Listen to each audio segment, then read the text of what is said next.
There are, of course, many problems connected with life, of which some of the most popular are: why are people born? Why do they die? Why do they want to spend so much of the intervening time wearing digital watches?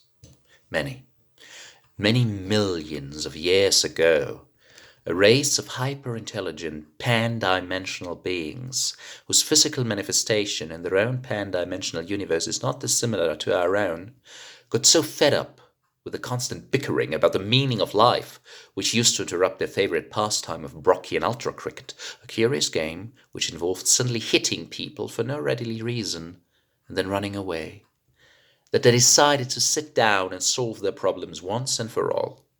And to this end, they built themselves a stupendous supercomputer, which was so amazingly intelligent that even before the data banks had been connected up, it had started from "I think, therefore I am," and got as far as the existence of rice pudding and income tax, before anyone managed to turn it off. It was the size of a small city. Its main console was installed in a specially designed executive office, mounted on an enormous executive desk of finest ultra mahogany, topped with rich ultra-red leather. The dark carpeting was discreetly sumptuous. Exotic pot plants and tastefully engraved prints of the principal computer programmers and their families were deployed liberally about the room, and stately windows looked out upon a tree-lined public square. On the day of the great on-turning, two soberly dressed programmers with briefcases arrived and were shown discreetly into the room. They were aware that this day they would represent their entire race in its greatest moment. But they conducted themselves calmly and quietly. As they seated themselves deferentially before the desk, opened their briefcases, and took out their leather-bound notebooks. Their names were Lunkwell and Fuchs. For a few moments they sat in respectful silence. Then, after exchanging a quiet glance with Fuchs, Lunkwell leaned forward and touched a small black panel. The subtlest of hums indicated that the massive computer was now in total active mode. After a pause, it spoke to them in a voice rich, resonant, and deep. It said, "What is this great task for which I, Deep Thought, the greatest computer in the universe of time and space, have been called into existence?" "Oh, Deep Thought computer," Fuchs said, "the task which we have designed you to perform is this. We want you to tell us," he paused, "the answer." "The answer," said Deep Thought. "The answer to what?" "Life," urged Fuchs. "The universe," said Lunkwell. "Everything," they said in chorus. Deep Thought paused for a moment's reflection. "Tricky," he said finally. "But can you do it?" Again a significant pause. "Yes," said Deep Thought. "I can do it." "There is an answer?" said Fuchs with breathless excitement. "A simple answer?" added Lunkwell. "Yes," said Deep Thought. "Life, the universe, in everything, there is an answer. But," he added, "I'll have to think about it." Fuchs glanced impatiently at his watch. "How long?" he said. 7.5 million years, said Deep Thought. Lunkwell and Fuchs blinked at each other. 7.5 million years? They cried in chorus. Yes, declaimed Deep Thought. I said I have to think about it, didn't I? 7.5 million years later. A man standing on a brightly dressed dais before the building, which clearly dominated the square, was addressing the crowd over a tannoy. "Oh, people waiting in the shadow of Deep Thought," he cried out. "The time of waiting is over. Wild cheers broke out amongst the crowd. Flag streamers and wolf whistles sailed through the air. The narrow streets looked rather like centipedes, rolled over on their backs and frantically waving their legs in the air. 7.5 million years our race has waited for this great and hopefully enlightening day, cried the cheerleader. The day of the answer. Hurrahs burst from the ecstatic crowd. Never again, cried the man. Never again will we wake up in the morning and think, who am I? What is my purpose in life? Does it really, cosmically speaking, matter if I don't get up and go to work? For today we'll finally learn once and for all the plain and simple answer to all these nagging little problems of life, the universe, and everything. Two severely dressed men, Lundquall and Fauchk, sat respectfully before the terminal and waited. The time is nearly upon us, said one.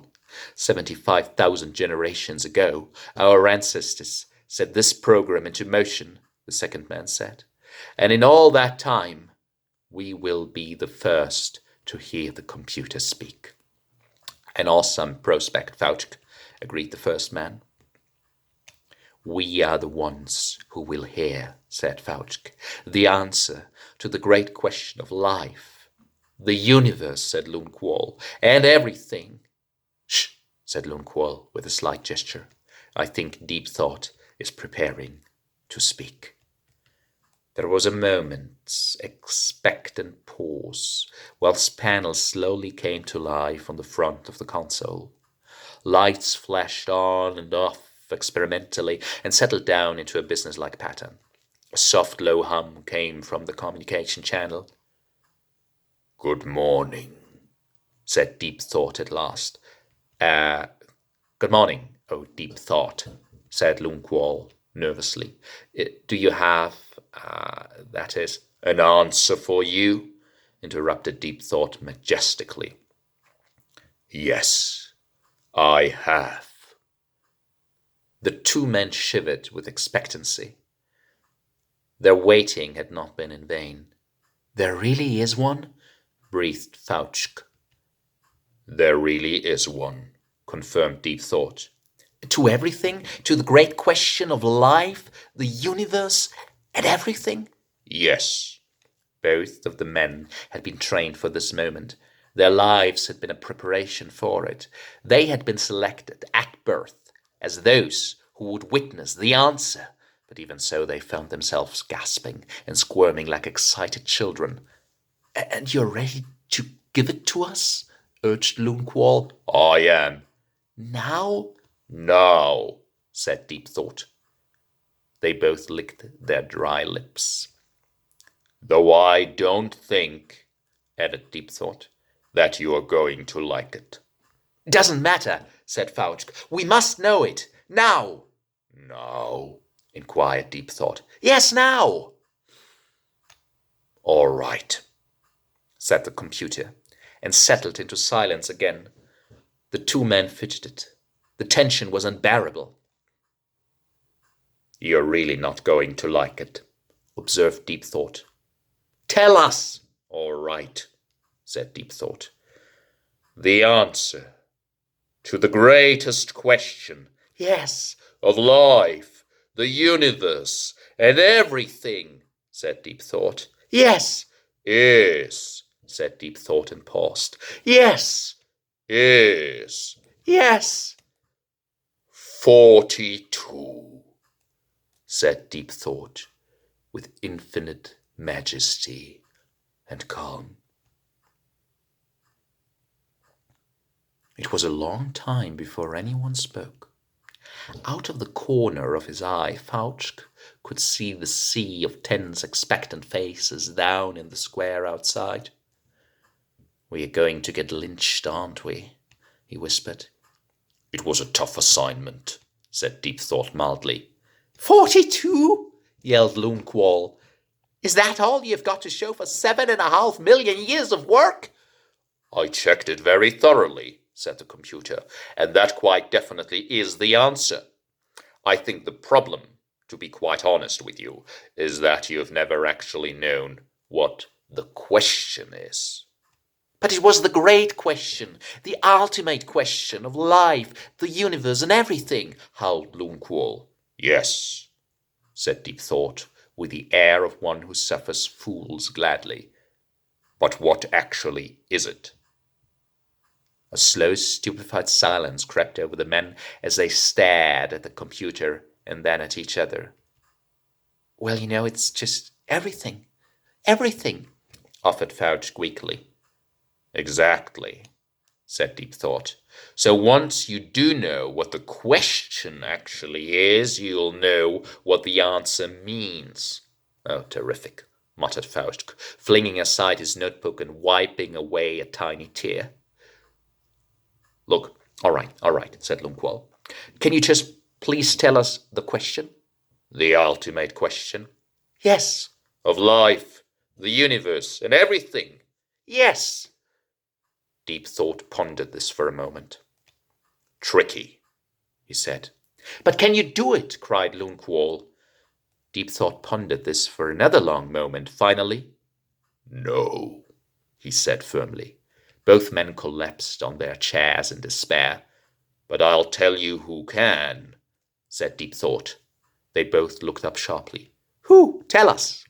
I speak of none other than the computer that is to come after me, intoned Deep Thought, his voice regaining its accustomed declamatory tones. A computer whose merest operational parameters I am not worthy to calculate, and yet I will design it for you. A computer which can calculate the question to the ultimate answer. A computer of such infinite and subtle complexity that organic life itself shall form part of its operational matrix, and you yourself shall take on new forms and go down into the computer to navigate its 10-million-year program. Yes, I shall design this computer for you, and I shall name it also unto you, and it shall be called the Earth.